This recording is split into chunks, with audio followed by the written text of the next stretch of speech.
সূরা হাশরের শেষ 3 আয়াতে আল্লাহর কয়টা নামের দেখা মিলবে? সবাই একসাথে আওয়াজ করে কয়টা?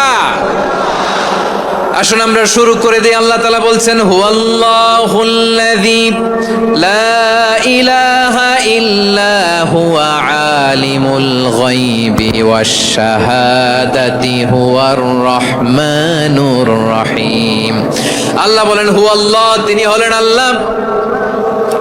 আল্লাযী লা ইলাহা ইল্লাহু, তিনি ছাড়া কোনো ইলাহ নাই। আছে নাকি?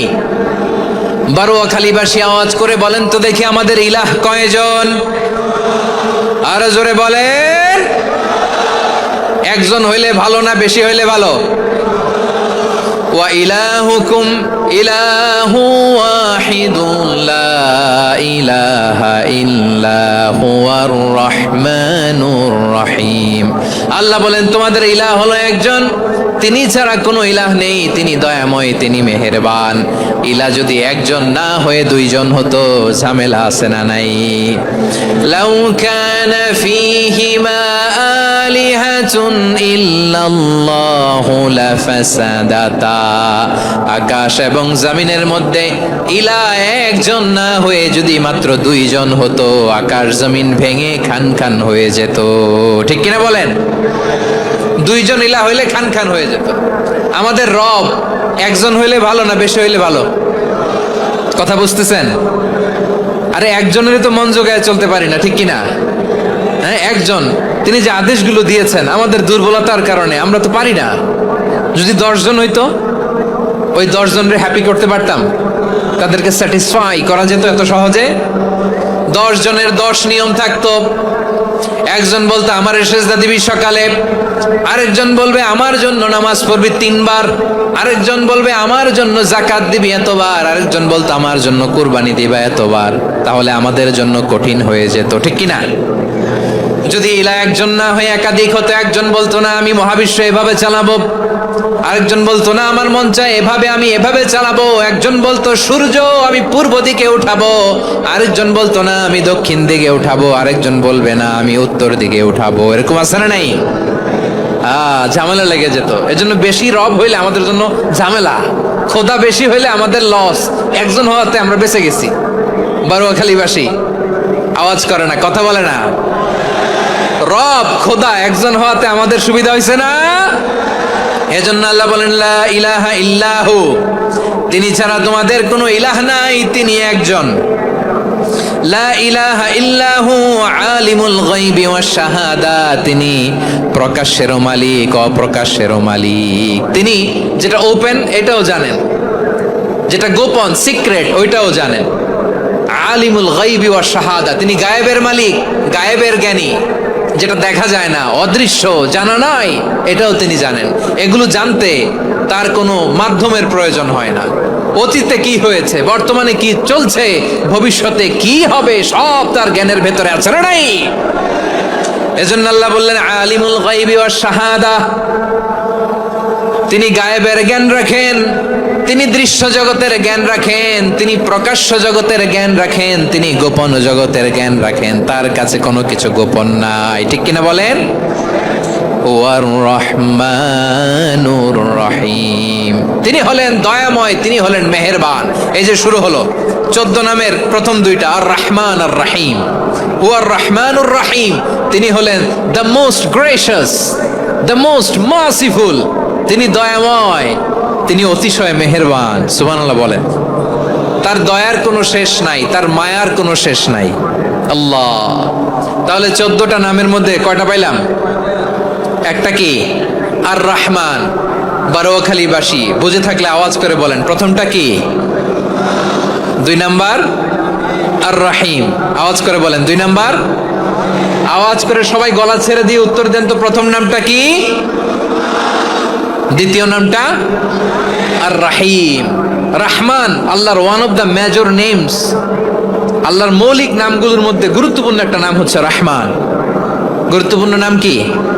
রহমান, দয়ার সাগর, মায়ার সাগর। রহমানুন ফিদ দুনিয়া ওয়া রহিমুন ফিল আখিরা। এই দুনিয়ার জন্য আল্লাহ রহমান, দুনিয়াতে আল্লাহ সবাইরে দয়া করে, কাফিররেও করে, মুসলিমরেও করে। আর আখিরাতের জন্য তিনি রহিম। সেখানে কাফির মুশরিকদের জন্য আল্লাহর পক্ষ থেকে কোনো দয়া থাকবে না। চিল্লায় বলেন ঠিক কি না? এজন্য আল্লাহ বললেন আমার মৌলিক একটা নাম হলো রহমান। আল্লাহর পরে অন্য কোন নাম দিয়ে যদি তোমরা আমার নাম প্রকাশ করতে চাও, জপতে চাও, ডাকতে চাও, তোমরা রহমান নামে ডাকো। রব্বুল আলামিন ইরশাদ করেন কুলিদুল্লাহ আউইদুর রহমান আইয়াম্মা তাদউ ফালাহুল আসমাউল হুসনা। আমাকে আল্লাহ নামে ডাকো কিংবা আমি আল্লাহকে রহমান নামে ডাকো, যে নামেই ডাকো না কেন আমার আছে অনেকগুলো সুন্দর সুন্দর নাম। যে নামেই ডাকো আমি শুনি, ডাকলেই আমি সাড়া দেই। সকালে ডাকলেও সাড়া দেই, দুপুরে ডাকলেও সাড়া দেই, মাঝরাতেও যদি আমরা বিপদে পড়ি ডাকলে আমাদের ডাকে সাড়া দেয় কে? সবাই বলুন তো, সাড়া দেয় কে? আবার বিশ্বনবী যখন মক্কায় দাওয়াত দিচ্ছিলেন তিনি মাঝে মাঝে আল্লাহর নাম বলছিলেন, মাঝে মাঝে তিনি রহমান নাম বলছিলেন। যখন তিনি বললেন ওয়াইদা কিলা লাহুমুসজুদু লিররহমানি ক্বালু ওয়ামার রহমান। বিশ্বনবী মক্কায় যখন মক্কার কাফিরদেরকে, কুরাইশদেরকে বলল তোমরা রহমানকে সেজদা দাও, রহমানের ইবাদত করো, রহমানের জন্য সেজদায় লুটিয়ে পড়ো, মক্কাবাসী বলে রহমান আবার কে? রহমান রে তো চিনি না। রহমানকে আল্লাহ চিনি, রহমান চিনি না। মক্কাবাসী কি বলে? কারে চিনে? আল্লাহরে চিনে। কারে চিনে না? রহমান কে তো চিনি না। রহমান আবার কোত্থেকে আসলো? কে Rahman? Who is this Rahman? যখন তারা বলে রহমান রে চিনি না, আল্লাহর গায়রতে আঘাত লেগেছে। আল্লাহ বলে রহমান রে চিনো না? না, তাদেরকে চিনানোর জন্য আল্লাহ ৭৮ আয়াত বিশিষ্ট আর রহমান নামে কোরআনে একটা সূরা নাজিল করেছেন।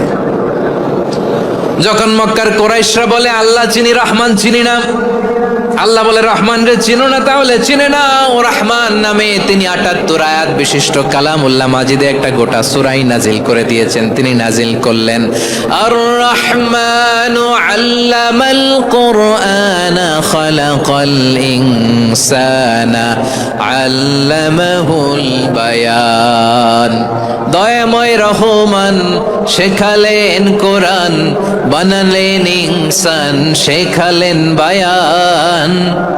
দয়াময় রহমান শেখালেন কোরআন, বানালেন ইনসান, শেখালেন বায়ান। দয়াময় রহমান শেখালেন কোরআন, বানালেন ইনসান, শেখালেন বায়ান। পড়েন আল্লাহু আকবার। আল্লাহ বলে রহমান কারে বলে চেনো না? শুনে নাও, ৭৮ আয়াত বিশিষ্ট গোটা একটা সূরাই নাজিল করে দিলাম, সূরাতু আর রহমান। আর রহমান তিনি দয়ালু, আল্লামাল কোরআন, তিনি মানুষকে কোরআন শিখিয়েছেন, খালাকাল ইনসান, মানুষ বানিয়েছেন, আল্লামাহুল বায়ান, মানুষকে কথা বলা, বর্ণনা করা শিখিয়েছেন। পড়েন সুবহানাল্লাহ। গোটা একটা সূরাই নাজিল করেছেন, সূরাতু আর রহমান। আমার বারোয়াখালীর ভাইয়েরা, তার নাম হচ্ছে আর রহমান আর রাহিম, মানে দয়াময়, মেহেরবান। তার দয়া যে কত বেশি আপনি কল্পনাও করতে পারবেন না, আপনি কল্পনাতেও আনতে পারবেন না তার দয়া কত বেশি। বিশ্বনবী সাল্লাল্লাহু আলাইহি ওয়াসাল্লাম ফরমান লাম্মা কাদাল্লাহুল খালকা কাতাবা ইনদাহু ফাওকা আরশিহি।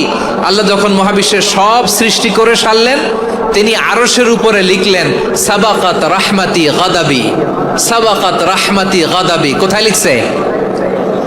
আরশের উপরে। আওয়াজ করে বলেন তো কোথায় লিখেছে? আরশের উপরে আল্লাহ লিখলেন সাবাকাত রাহমাতি গাদাবি। এর মানে হলো আমার দয়ার কাছে, আমার ভালোবাসার কাছে আমার ক্রোধ পরাজয় বরণ করেছে, আমার দয়ার কাছে আমার রাগ কিংবা ক্রোধ পরাজয় বরণ করেছে। মানে আমি আল্লাহর দয়া আছে, আবার আমি আল্লাহর ক্রোধ বা রাগ আছে, কিন্তু আমি আল্লাহর রাগের চেয়ে দয়া বেশি।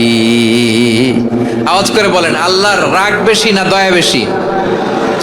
আল্লাহর যদি রাগ থাকতো আমরা বাঁচতে পারতাম?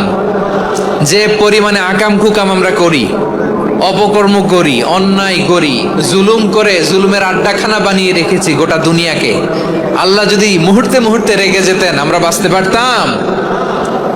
মহাবিশ্ব সৃষ্টির পরেই তিনি আরশের উপরে লিখেছেন সাবাকাত রাহমাতি গাদাবি, মানে আমি আমার দয়ার কাছে আমি আল্লাহর ক্রোধ, রাগ, ক্ষোভ এটা পরাজিত হয়েছে। সুবহানাল্লাহ বলেন। আবার বিষ্ণু বললেন জাআলাল্লাহুর রাহমাতা মিয়াতা জুজ, আল্লাহ দয়ার ভালোবাসাকে 100 টুকরা করলেন। 99 টুকরা দয়া মায়া ভালোবাসা আল্লাহ নিজের কাছে রেখে দিলেন, আর 1 টুকরা দয়া মায়া ভালোবাসা আল্লাহ গোটা বিশ্বের সবার মাঝে ঢেলে দিলেন। দয়া মায়া ভালোবাসা 100 টুকরা করে আল্লাহ নিজের কাছে রাখছেন কয় টুকরা? সবাই বলেন 99 টুকরা। আর গোটা বিশ্বের সবার মাঝে ভাগ করে দিয়েছেন কয় টুকরা? এবার এই 1 টুকরার নমুনা দেখেন তো পৃথিবীতে। স্বামী স্ত্রীর জন্য কত ভালোবাসা, বন্ধু বন্ধুর জন্য কত ভালোবাসা, গার্লফ্রেন্ড বয়ফ্রেন্ডের জন্য গলায় ফাঁস লাগায় আছে না নাই? এই এখন গলার আওয়াজ বাড়ছে ইয়াংদের। হুজুর এখন গার্লফ্রেন্ড বয়ফ্রেন্ডের ভিতরে ঢুকছে, এখন আমরা আছি হুজুর। জেগে উঠছে বারুয়াখালী। দেখেন এই তো কয়েকদিন আগেই তো, কত বছরের 12 না কত বছরের এক মেয়ে, কত বছর 11, ওই দেখেন সব মুখস্থ দুষ্টগুলার, আর কিছু মুখস্থ না থাকলে এগুলো মুখস্থ। 11 বছরের, তারে কি বলবো, তরুণীও তো না, কিশোরী। এই কিশোরী ভালোবাসার টানে বাপ মা থুইয়া চলে গেছে কোথায়? দেখেন ভালোবাসারে আল্লাহ 100 টুকরা করেছেন, 99 টুকরা ভালোবাসা আল্লাহ নিজের জন্য রেখেছেন, 1 টুকরা আমাদের সবাইকে ভাগ করে দিয়েছেন। যত পাখি আছে পৃথিবীতে, যত মাছ আছে, যত প্রাণী আছে, যত মানুষ আছে, যত জিন আছে, আমরা সবাই মিলে পেয়েছি ভালোবাসার কয় টুকরা? আর আরশে আজিমের অধিপতি আল্লাহ, তিনি তার কাছে ভালোবাসা রেখে দিয়েছেন কয় টুকরা? তাহলে এবার আওয়াজ করে বলেন, আল্লাহর রাগ বেশি নাকি দয়া বেশি? আল্লাহ তুমি দয়ার সাগর রহমানুর রহিম, তোমার দয়ায় পূর্ণ আমার সারা নিশিদিন। সবাই পড়েন, আল্লাহ তুমি দয়ার সাগর রহমানুর রহিম, তোমার দয়ায় পূর্ণ আমার সারা নিশিদিন। আল্লাহু আকবার। আল্লাহ বলেন রাহমাতি ওয়াসিআত কুল্লা শাই, গোটা বিশ্বের সব জায়গা আমি আল্লাহর রহমত বিস্তৃত, এমন কোন জায়গা নাই যেখানে আমি আল্লাহর রহমত নাই। ঠিক কিনা বলেন? এমন কোন জায়গা নাই আমি আল্লাহর রহমত নাই। আমি আল্লাহর রহমত ছাড়া গাছের একটা পাতা নড়ে না, আমি আল্লাহর দয়ার রহমত ছাড়া গাছের একটা পাতা পড়ে না, আমি আল্লাহর দয়ার রহমত ছাড়া আকাশ থেকে 1 ফোঁটা বৃষ্টি ঝরে না। তিনি হলেন রহমান, তিনি হলেন রাহিম। ঠিক কিনা বলে? আল্লাহরে চিনতেছেন? আলোচনার বিষয় কি? আসুন আমাদের রবকে চিনি। তিনি হলেন আর রহমান, তিনি হলেন আর রাহিম। তার দয়ার কোনো শেষ নাই, তার মায়ার কোনো শেষ নাই। বনি ইসরাইলের এক লোক 500 বছর আল্লাহর ইবাদত করেছে। কয় বছর? কোথায় জানেন? সাগরের মাঝখানে এক পাহাড়, ওই পাহাড়ের উপরে বসে 500 বছর টানা আল্লাহর ইবাদত। দিনে আর রাতে একবার করে নিচে নামতেন। সেখানে আল্লাহ তাআলা পাথরের ভেতর থেকে তার জন্য মিঠা পানির ব্যবস্থা করে দিয়েছেন, আর একটা ডালিম গাছের ব্যবস্থা করে দিয়েছেন। সকালে নামলে একটা টসটসে ডালিম, রাতে নামলে টসটসে ডালিম। এগুলো খেয়ে খেয়ে 500 বছর সে আল্লাহর ইবাদত করেছে। আর সে আল্লাহর কাছে বলেছে, আল্লাহ আমি যখন মারা যাব সেজদারত অবস্থায় যেন মারা যাই। ঠিকই আল্লাহ সেজদারত অবস্থায় সাইয়েদনা আজরাইলকে পাঠিয়ে দিলেন। সেজদারত অবস্থায় লোকটা মারা গেল। 500 বছর ইবাদতের পরে আল্লাহর দরবারে কিয়ামতের কঠিন ময়দানে যখন লোকটা হাজির হয়ে যাবে, আল্লাহ বলবেন আদখিলু আবদি আল জান্নাতা বিরহমাতি, আমার বান্দাকে আমার দয়া আমার ভালোবাসা দিয়ে জান্নাতে ঢুকায়া দাও। 500 বছর ইবাদত করছে তো আমার দয়ায় আমার বান্দারে জান্নাত দাও। এই বান্দা বলে বালবি আমালি, আল্লাহ তোমার দয়া লাগবে কেন? আমি আমার আমল দিয়ে জান্নাতে যেতে চাই। কি দিয়ে? কথা বুঝে নাই বোধহয়। আল্লাহর এই বান্দা কি দিয়ে জান্নাতে ঢুকতে চায়? আমল দিয়ে। আল্লাহ বলছে আমার দয়ায় আমার বান্দারা জান্নাতে নিয়ে যাও ফেরেশতারা। এ বলে আল্লাহ তোমার দয়া লাগবে কেন? সেজদা তো কম দেই নাই, জিকির করতে করতে 500 বছর শেষ করে দিলাম, আবার তোমার দয়া লাগবে? আমি তো আবার আমলেই জান্নাতে যেতে পারি। আল্লাহ বলবেন তাই, ঠিক আছে, আমি চাইলাম দয়া দিয়ে জান্নাত দিব, তুমি চাইলে আমল দিয়ে ঢুকবা, ঠিক আছে, তোমার আমল আর আমার যে দয়া দুইটার একটু মাপ দেই। তোমার 500 বছরের ইবাদত এক পাল্লায় রাখো, আর আল্লাহ বললেন আমি যে দয়া করে এই দুনিয়ার নাজ নেয়ামত বিউটি সৌন্দর্য দেখার জন্য তোমার দুটা চোখ দিয়েছিলাম, দুটা নয় একটা চোখ আরেক পাল্লায় রাখা হবে, দেখা যাবে ওই 500 বছরের ইবাদত হালকা হয়েছে আর মুহূর্তের মধ্যে আল্লাহর দেয়া একটা চোখের নেয়ামত ভারী হয়ে গিয়েছে। আল্লাহ বলবেন তোমার কথা মতো মাপ দেয়া হলো, এবার ফলাফল দেখো, হিসাব বলে তুমি এখন জাহান্নামে যাবা, go to the hell fire, যাও এবার জাহান্নামে যাও। মাপ জোখে যখন আসছো আমার সাথে হিসাব ক্যালকুলেশন, যাও তুমি এবার জাহান্নামে যাবা। এবার লোকটা কাচুমাচু করে বলে আল্লাহ আমি বুঝি নাই, আল্লাহ আমি বুঝতে পারি নাই, খেয়াল করি নাই, তুমি আমারে ক্ষমা করো, তুমি আমারে মাফ করো। ও আল্লাহ এবার আমি টের পেয়েছি, এবার আমি বুঝতে পেরেছি তোমার দয়া ছাড়া দুনিয়ায় কেউ জান্নাতে যেতে পারবে না, কেউ পারবে না। আল্লাহ বললেন ওরে গোলাম তুই তো কিছুই ছিলি না, অস্তিত্বহীনতা থেকে তোরে অস্তিত্বে আনলো কে? ওই ছোট্ট শুক্রাণু থেকে মায়ের পেটে 9 মাস ধরে খাবার দিয়েছে কে? আবার সুস্থতার সাথে দুনিয়ার বুকে তোরে ডেলিভারির ব্যবস্থা করে দিল কে? আবার তোর মায়ের বুকের ভেতরে 2টা খাবারের লাইনের ব্যবস্থা করে দিল কে? আবার তোকে শৈশব পেরিয়ে কৈশোর পেরিয়ে তারুণ্য, তারপরে যৌবন, এগুলো দান করলো কে? তার চেয়েও বড় কথা, পাহাড়ের মাঝখানে সাগরের মাঝখানে 500 বছর ইবাদত করার শক্তি তোর গায়ে দিয়েছে কে?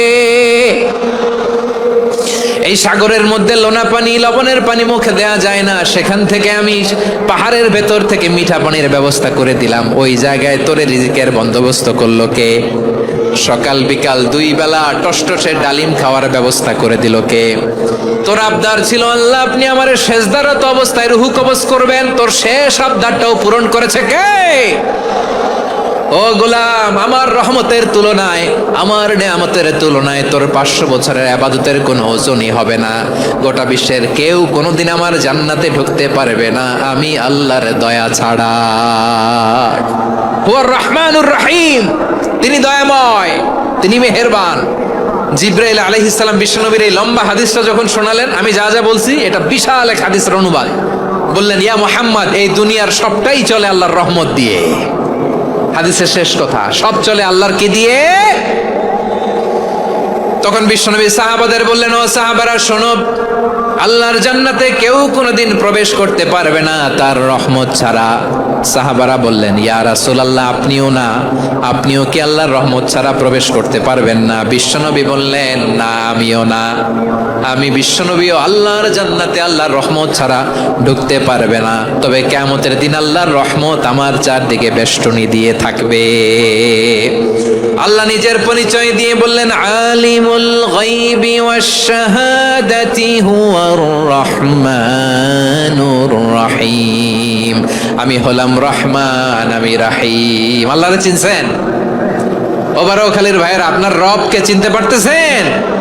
তিনি দয়ার সাগর, তিনি মায়ার সাগর, তার দয়ার সাগর যে কত বড় আপনার কল্পনাতেও নাই। এজন্য আপনার পাপ যত বড় হোক, অন্যায় যত বড় হোক, অপরাধ যত বড় হোক, আপনার জুলুম যত বড় হোক, আল্লাহর রহমান নামের দরিয়া তার চাইতেও বড়।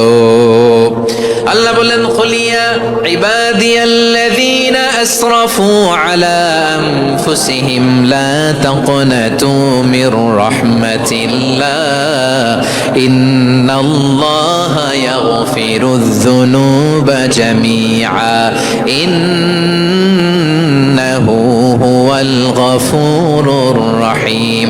ও আমার গুনাহগার বান্দারা শোনো, জুলুম করেছো, ভুল করেছো, অন্যায় করেছো, আল্লাহর রহমত থেকে নিরাশ হয়ো না। আমরা বিশ্বাসীরা কঠিন কালে আল্লাহর রহমত থেকে নিরাশ হব না, ঠিক কিনা বলেন? আল্লাহর রহমত থেকে নিরাশ হবেন? ভুল করে ফেলছেন, আরে ভুল তো সবাই করে, পাপ হইছে, আরে পাপ তো সবার আছে, আপনারা সবাই পাপী, সবাই পাপী। যত পাপ হোক, ভুল হোক, অন্যায় হোক, অনুতপ্ত হয়ে তওবা করে ওযু করে জায়নামাজটা বিছিয়ে সেজদা দিয়ে চোখের পানি ছাড়েন। চোখের বেয়ে পড়া পানি আল্লাহর কাছে যে কত প্রিয়। অনুতপ্ত বান্দার চোখের পানির ফোঁটা তার চোখ বেয়ে, নাকের ডগা বেয়ে জমিনে ড্রপ করার আগেই আল্লাহর ওই বান্দার সব গুনাহ মাফ করে দেয়। আল্লাহ বললেন আমি রহমানুর রহিম, আমি দয়াময়, আমি মেহেরবান। এরপর আল্লাহ বললেন হুয়াল্লাহুল্লাযী লা ইলাহা ইল্লা হুয়াল মালিকুল কুদ্দুসুস সালামুল মুমিন। ওয়াল্লাহুল্লাযী, তিনি এমন আল্লাহ, লা ইলাহা ইল্লাহু, তিনি ছাড়া কোনো ইলাহ নাই। আল মালিক, তিনি হলেন আল মালিক। দুইটা শেষ, আর রহমান আর রাহিম শেষ। এবার আল্লাহ 3 নম্বর গুণবাচক নামের পরিচয় দিচ্ছেন। আল্লাহ বলছেন, আমি হচ্ছি আল মালিক। আমি কি? মানে সম্রাট। আল মালিক মানে হচ্ছে the king, the king of kings, সব রাজার বড় রাজা, মহারাজা। তার চেয়ে বড় রাজা আর কেউ নাই, তার চেয়ে বড় সম্রাট আর কেউ নাই, তার চেয়ে বড় ক্ষমতাধর সত্তা মহাবিশ্বে দ্বিতীয় কেউ নাই। চিৎকার করে বলেন ঠিক কি না? তিনি আল মালিক। আল মালিক মানে ক্ষমতাধর, ক্ষমতার মালিক, রাজা ধীরাজ বাদশাহ। তার ক্ষমতা আর আমাদের ক্ষমতা একরকম নাকি? হ্যাঁ, আমাদের দুনিয়াতে ক্ষমতা অস্থায়ী ক্ষমতা, ঠিক কিনা বলেন? আইজ আছে কাল নাই, এরকম না ক্ষমতা?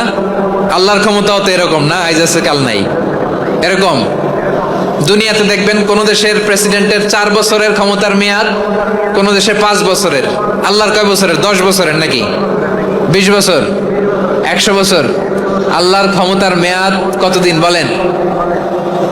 বুঝে থাকলে বলেন তো। চিরকাল তার ক্ষমতার মেয়াদ। চিল্লায় বলেন ঠিক কিনা? নিরঙ্কুশ ক্ষমতা, একচ্ছত্র ক্ষমতা বলতে যা বুঝায়, এই ক্ষমতা একমাত্র আল্লাহরই আছে। আমাদের ক্ষমতার জন্য আমরা ডিপেন্ড করতে হয়, ওর ডিপেন্ড লাগে, ওই জনমত নেওয়া লাগে, ওই জনগণের কাছে যাওয়া লাগে, ভোট চাওয়া লাগে। এরা ভোট দিলে এরপরে আমরা আসবো, ঠিক কিনা? আবার জনগণ না চাইলে আমরা নাই। আল্লাহর ক্ষমতা কি এরকম? হ্যাঁ, আবার দেখবেন দুনিয়াতে ক্ষমতায় যাওয়ার জন্য জোট করা লাগে। জোট, জোটের রাজনীতি আছে না নাই? জোট হয়, শরিক হয়, এই হয় সেই হয়, নানাভাবে দুনিয়াতে ক্ষমতায় আসতে হয়। আল্লাহ বলে, আমার ক্ষমতার জন্য কারো উপর বিন্দু পরিমাণ আমার ডিপেন্ড করা লাগে না। সৃষ্টি শুরু থেকে আমি ক্ষমতার চেয়ারে বসা, মহাবিশ্বের শেষ পর্যন্ত, সীমাহীন ভবিষ্যৎ পর্যন্ত আমি ক্ষমতার চেয়ারে থাকবো। আমি হলাম আল মালিক। আমার ক্ষমতার কোনো কমতি নাই, কোনো ঘাটতি নাই। কেউ আমার ক্ষমতা থেকে নামাতে পারবে না। পারা যাবে? এই যে আমরা ফ্যাসিস্ট সরকারের যে আপনারা নামাই দিছেন গণ অভ্যুত্থান করে, মনে আছে? 5ই আগস্টের কথা ভুলে গেছেন এত তাড়াতাড়ি? মনে আছে? আছে। তা আমরা সবাই মিলে যদি একটা গণ অভ্যুত্থান করি, তাইলেই তো আল্লাহর ক্ষমতার চেয়ার থেকে নামায় ফেলানো যায়। হ্যাঁ, যাবে না? পারবো না আমরা? কি বলে, পারা যাবে না? আচ্ছা, আমরা না হয় পারলাম না, জিন জাতি যদি আমাদের সাথে জয়েন করে, ম্যানকাইন্ডের সাথে জিনকাইন্ড, ইফ দে জয়েন আস, সবাই মিলে একটা গণ অভ্যুত্থান, রেভলিউশন, ডেমনস্ট্রেশন, প্রোটেস্ট, সবাই মিলে যদি একটা অভ্যুত্থান করি, তাইলেই তো আল্লাহর ক্ষমতা শেষ। আওয়াজ করে বলেন, তাইলেই কি আল্লাহর ক্ষমতা শেষ হবে? এই যে বারোয়াখালীর ভাইয়েরা, এদিকে কি হচ্ছে আমি তো দেখতে পাচ্ছি। এরকম হইলো কেন? তোমরা খালি বোতল ছুড়লা কেন 2-1 জনের উপরে? হ্যাঁ, আমার দিকে তাকাও। প্রিয় ভাইয়েরা, শান্ত হন, আমার দিকে তাকান। আর অল্প কয়েক মিনিট আমার দিকে তাকান।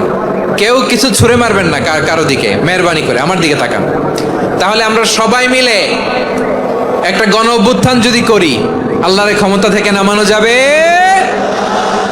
আল্লাহ বলেন না, আমি হলাম আল মালিক, আসল ক্ষমতার মালিক, the king of kings, the owner of ultimate power, the owner of ultimate authority, the owner of ultimate sovereignty, নিরঙ্কুশ একচ্ছত্র ক্ষমতার মালিক হচ্ছি আমি আল্লাহ।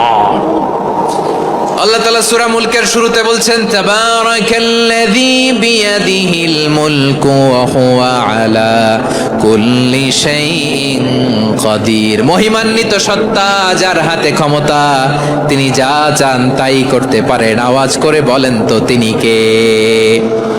আবার আল্লাহ বলেন, কুলিল্লাহুম্মা মালিকাল মুলকি তুতিল মুলকা মান তাশাউ ওয়া তানজিউল মুলকা মিম্মান তাশা ওয়া তুইজ্জু মান তাশাউ ওয়া তুযিল্লু মান তাশাউ বিয়াদিকাল খায়র ইন্নাকা আলা কুল্লি শাইইন কাদির। আল্লাহু আকবার।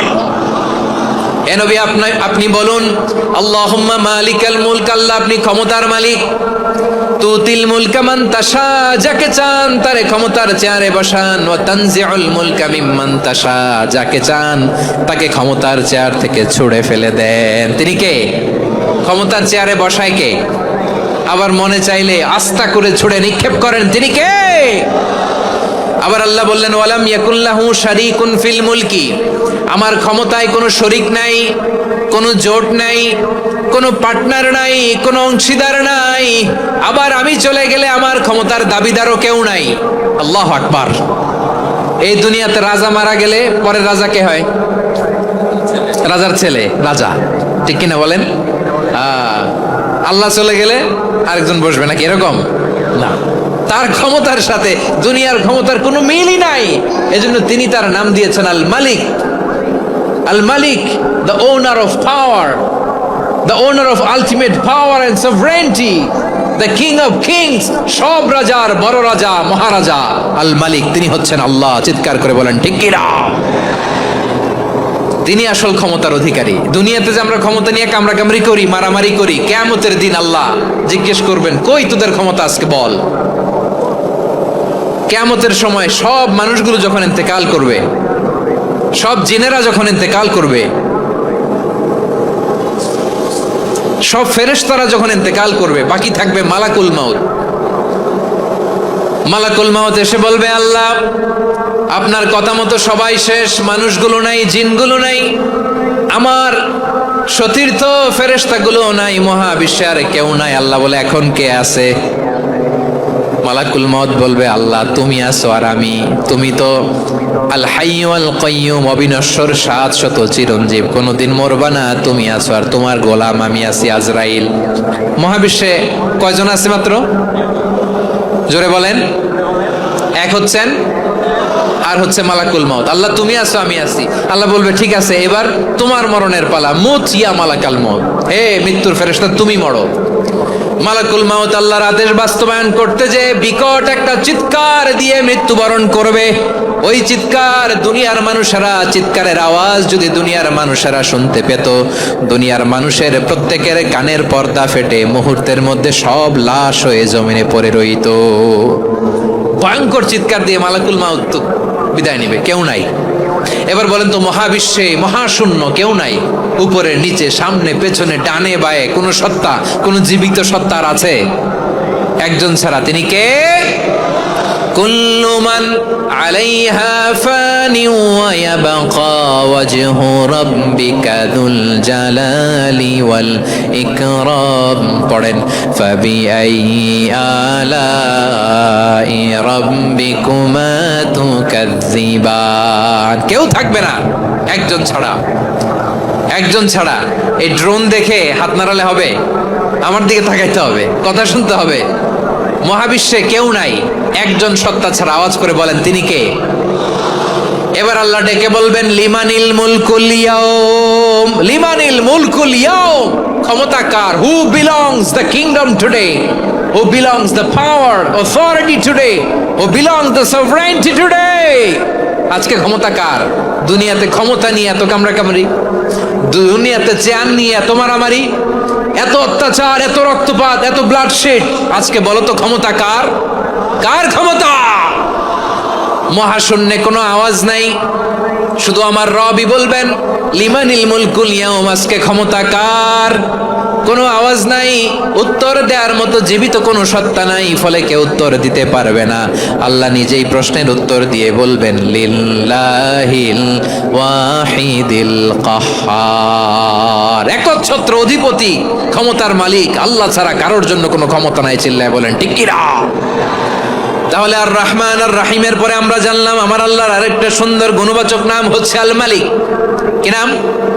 আল মালিক মানে দ্য কিং, রাজাধিরাজ, সব রাজার বড় রাজা, মহারাজা। এরপরে 4 নম্বরে আল্লাহ বললেন আল কুদ্দুস, তিনি হলেন আল কুদ্দুস। আল কুদ্দুস মানে হচ্ছে অতি পবিত্র, মহাপবিত্র, the most holy, the absolutely pure, যার কোনো খুঁত নাই। আল্লাহর কোনো খুঁত আছে? তিনি মহাপবিত্র। আল্লাহর পবিত্রতা যখন আমরা বর্ণনা করি আল্লাহ খুশি হয়ে যান, কারণ তার সত্তার একটা বৈশিষ্ট্য হচ্ছে তিনি আল কুদ্দুস। বারোয়াখালীবাসী আল্লাহর নামটা একটু জপেন না, বলেন আল কুদ্দুস, সবাই আওয়াজ করে আল কুদ্দুস। অতি পবিত্র, তার মধ্যে কোনো অপবিত্রতার ছিটে ফোঁটা নাই, মহাপবিত্র, the most pure, the most holy, অতি পবিত্র। ফেরেশতারা